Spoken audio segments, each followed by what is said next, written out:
Wisemans bridge in Pembrokeshire, just a bit further on from Amroth and a bit before Saundersfoot, and I'm fishing with both pulley pennel rigs. This one has a sprat with mussels, and this one is a sprat with lug cocktail. And there's my dog Rosie. Hello Rosie. And I've just sprayed them with lug juice, so just in case I'll give it a bit of extra scent in the water. So in a second I'm going to have my first cast out.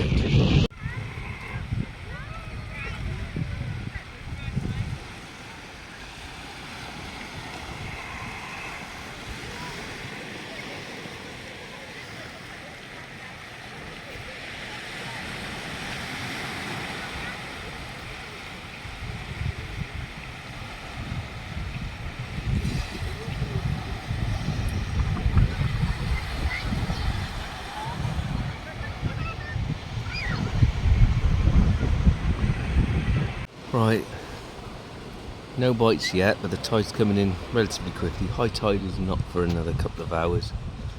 So my bait's been out there for some time now, and no knocks, no nothing, but it's quite nice because the tide's coming in quite fast in the shallow part, so my bait's will be further out as the fish come in, I hope. This beach is pretty much dominantly a mussel bed. I'll show you in a second.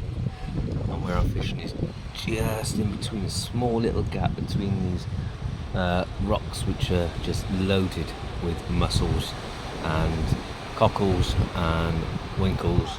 So I have collected a load, as you saw earlier. I was collecting a load this morning of mussels, but I am shucking them now and cutting up. Usually I like to take them back and I like to salt them so they're tougher, but I may just use them as well. I've used my last little black lug, so that's the end of that one. I have got the black lug spray, so I'm hoping that'll work, just as an attractant. But people tell me about this place being all around here is best with worm, rag, lug, worm, whatever. Can I find any worm casts on the beach at low tide? Nope. So mussels. Saying that though, yesterday I did catch a school bass on a beach a little bit further away, called Maros, which is near where we're staying. But that was on a lug sprat cocktail, which is what I've got here. I've got to watch my dog, one of my dogs. So I'm trying to do my mussels then that I'm shucking at the moment. But yeah, so I'm thinking of going full on mussels soon on a pennel rig. Oh, she's doing something right, yeah. So I think like that. But we'll see what's going to happen in a minute. Hopefully I'll get something as the tide's coming in now through these mussel beds. Alright, cheers. You can see here there's a load of rocks over there, and as you come here I'm fishing in that channel there, which has got, you may not look it right now, but there's a hell of a load of rocks out there, and a hell of a row of rocks out there, and they are just loaded with shellfish. So that will be probably what I'm going to change to in a bit, and crossing fingers I'll get some in. Well, it's about half hour before high tide and still nothing. I did have one knock which sent my rod over. Looking promising at the moment. Seems to be something playing the wind, I think, I hope. Crossing my fingers. Didn't go down too well when one of my dogs ate my bait elastic. I got another one, and then she got hold of that and ate that as well. So I was a bit stumped what am I going to do, and cut my fishing short. So I'm still using the same old bait on one, which is, I think it's, what's the number? It's a sardine and lugworm on, no, sprat and lugworm on the one hook, which I've now just spraying with, just spraying with lug, loaf powder, and the other one, well, I've only got blooming plastic worms now, which are flavoured, so I'm giving that a go. Crossing my fingers, something may actually like that. So that's on a 3-hook flapper rig, which I just knocked up very quickly and stuck these. That was it, two plastic black loaf and then one plastic rag, all soaked in whatever flavourings they soak in these packets. So I didn't want to cut my fishing short, so I'm got to give it a bash. You never know what happens. The news I got left is sardine, sprat and fresh mussel, and there's no way I'm just going to be able to hook those onto a hook without bait elastic. So anyway, that's me so far. Crossing fingers, I do get something before the end of the day. I'm surprised. Well, it's not so choppy here. It's quite calm in essence. It's not too windy, but you know, maybe it's just too flat for the fish. Who knows? We'll see. Maybe I'm doing the wrong tactics altogether. Right, rain's come in. It's horrible.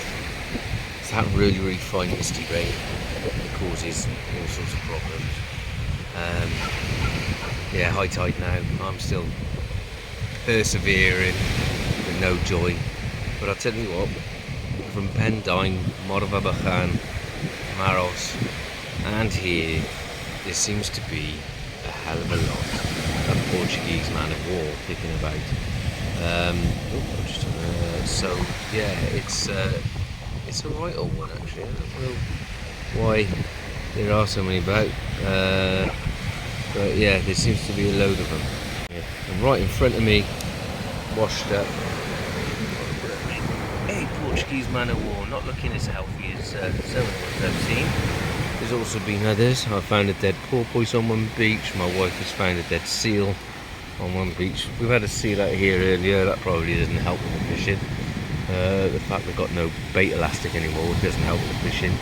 Yeah, look at that. It's looking pretty miserable over there. The only thing is that I'm hoping it'll bring some fish in. Everybody's gone. Best part of the day is when everybody bloody goes. Yeah, so here we go. That's it. Yeah, no, we have a seal here earlier, like I said. That's probably been an issue with the fishing here. There was a seal at Morfa the other day when I blanked. Yesterday I did catch one school bass in a couple of hours that I was there at high tide. No seals, just a dead one. So yeah, it says a lot really. They're the rod tips that are actually just doing absolutely nothing except bouncing with the tide. Right, well, I think this is it for me now. Last cast, 2 rods out, no bait elastic, sprat on one, sardine on the other. Crossing fingers I might get something very quickly before I go back to the van for a bacon butty, and hopefully confront my lurcher for eating 2 rolls of bait elastic. I just hope it doesn't get tangled in his gut. It breaks down before that.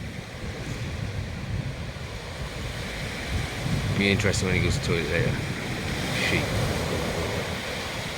So here we go. This is the end of my session. The rod tips are there with the ever-present green bells on top, which actually do nothing whatsoever. I just think that, you know, if I'm looking away, it might help me. So that silver rod there has got the sprat on, the whole sprat, and the black rod with the white tip has got the whole sardine on. Both on pulley pennels. So yeah, hopefully they stayed on in the casts. They didn't seem to fly off. Hopefully they didn't fall off when they hit the water. But I'm gonna go and pack my chair up now, and by the time I've done that, I'll think about winding this stuff in. Okay, so this and say goodbye to Wisemans Bridge.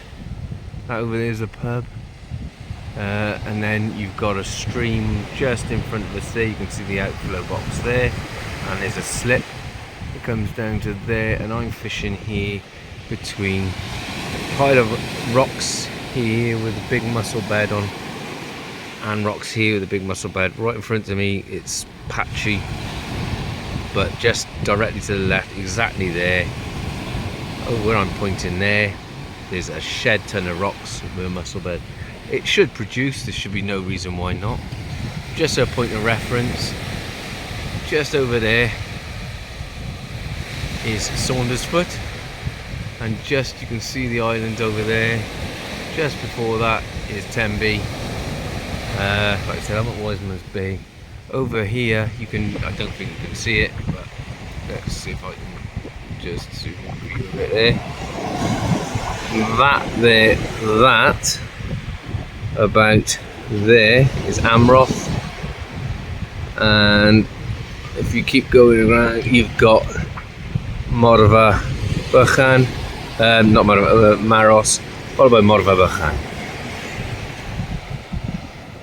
Okay, hopefully you've got some of that just to kill the last 5 minutes of boredom. Right, I will see you all soon.